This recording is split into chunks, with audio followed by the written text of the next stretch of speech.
Imagine a clash between two ancient worlds. One, the fearless Viking warriors from Scandinavia.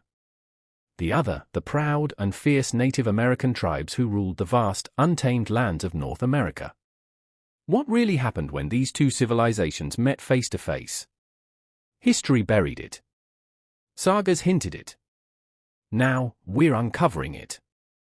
The Viking Age stretched from the late 8th century to the early 11th century.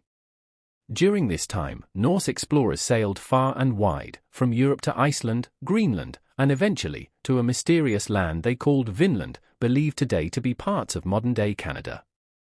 But long before any Norse sails touched these shores, the land was already home to thriving indigenous peoples, like the Beothuk of Newfoundland and the Inuit of the Arctic North. These were not isolated bands, they were rich cultures with traditions, warriors, and survival skills unmatched by any outsider. Around the year 1000 AD, Leif Erikson, son of the legendary Eric the Red, led a Norse expedition west from Greenland. Their voyage brought them to the coast of what they believed to be a new world, a place with forests, wild grapes, and fertile land. They called it Vinland. At first, the Norse settlers were amazed. The resources were abundant. The land seemed untouched. But they were not alone. Norse texts refer to the indigenous people as skraelings, a term that may have meant screamers or wretched ones. It wasn't long before tensions began. Historians believe there were brief moments of trade, exchanges of furs, tools, and even milk. But communication was limited, and trust was fragile. The Norse were armed with iron swords, shields, and axes. The natives had sharp spears, bows, and an unmatched knowledge of the land. The first conflicts were small, ambushes, misunderstandings, retaliation. But soon, it escalated. According to the Norse sagas, especially the saga of the Greenlanders and the saga of Eric the Red, one early Viking settlement came under repeated attacks from the native tribes.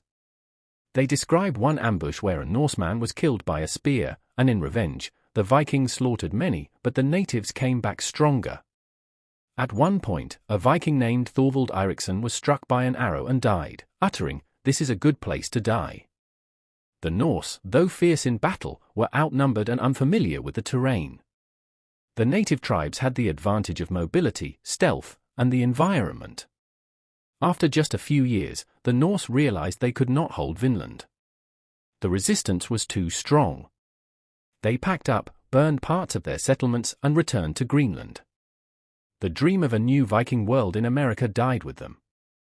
Today, the only confirmed Norse site in North America is Elance Auxiliary Meadows in Newfoundland, a UNESCO heritage site. Archaeological finds confirm Viking presence, but only briefly. Native oral traditions also carry stories of pale-faced strangers, strange ships, and bloody conflicts. While written history is silent, the land remembers. The native tribes stood their ground. They protected their homeland. And they forced one of the most feared warrior cultures in history to retreat. This was not a war of empires, it was a moment in time when two powerful, ancient worlds collided. Though brief, the encounters between Vikings and Native Americans remind us that history is often more complex and more incredible than we're ever taught. Two warrior cultures. One forgotten battlefield. This was the untold story of Vikings versus Native Americans. If you enjoy this video, like, share, and subscribe.